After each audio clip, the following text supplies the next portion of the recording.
সুন্নাহ আছে যেখানে বরকত আছে, যেখানেই সুন্নাহ সেখানেই বারাকা, সেখানে আপনি বারাকা পাবেন। যে কোনো সুন্নাহ, like Sunnah of eating, Sunnah of sleeping, Sunnah of travelling, Sunnah of trading, খাওয়া, ঘুমানো, সফর করা, ব্যবসা, কাজ করা, যে কোনো কাজের ক্ষেত্রে সুন্নাহ মানলেই ওটার মধ্যে বরকত আছে না নেই?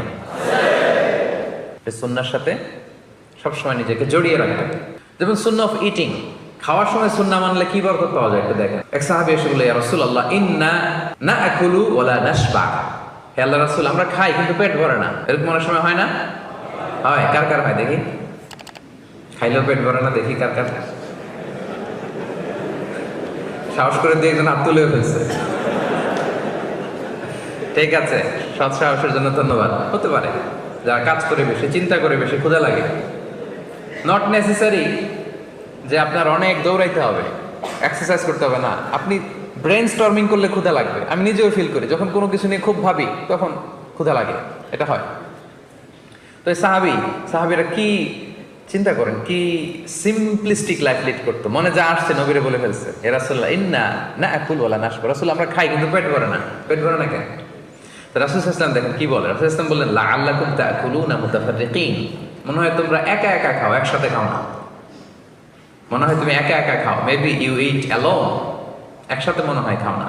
ওই সাহাবী বলে, না হ্যাঁ ইয়া রাসূলুল্লাহ, আমি আসলে একা একা খাই, অন্যদের সাথে বসে মিলেমিশে খাই না। তখন রাসূল সাল্লাল্লাহু আলাইহি ওয়াসাল্লাম খাবারের সুন্নাহ শিখিয়ে দিলেন, দ্য এটিকেটস অফ ইটিং। তিনি বললেন, ইজতামিউ আলা তাআমিকুম, না না না, একা একা খেও না, খাবার নিয়ে একসাথে সবাই বসবা। ওয়াযকুরু ইসমাল্লাহি আলাইহি, খাওয়ার আগে বিসমিল্লাহ বলবা। ফাইন্নাহু ইউবারাকু ফি, তাহলে তোমাদের খাবারে বরকত ঢুকায় দেওয়া হবে। এবার বুঝছেন সুন্নাহ মানলে কিভাবে বরকত পাওয়া যায়?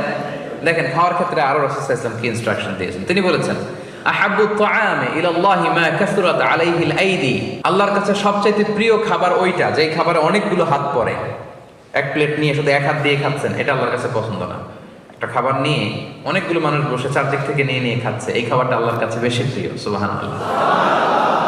তাহলে একা একা খাবেন না, বাসায় যে স্ত্রীকে নিয়ে খাবেন, ছেলে মেয়েদের নিয়ে খাবেন, বাবা মাকে নিয়ে খাবেন, বন্ধুদের একসাথে খাবেন। এবং খেয়াল করে দেখবেন, একা একা খেলে যে টেস্ট পাওয়া যায়, কয়েকজন মিলে খেলে এটা টেস্ট বেড়ে যায় কয়েক গুণ। কি বলেন? পারে না? বাড়ে। দেখবেন, খেয়াল করে দেখবেন, তাহলে বেশি বরকত।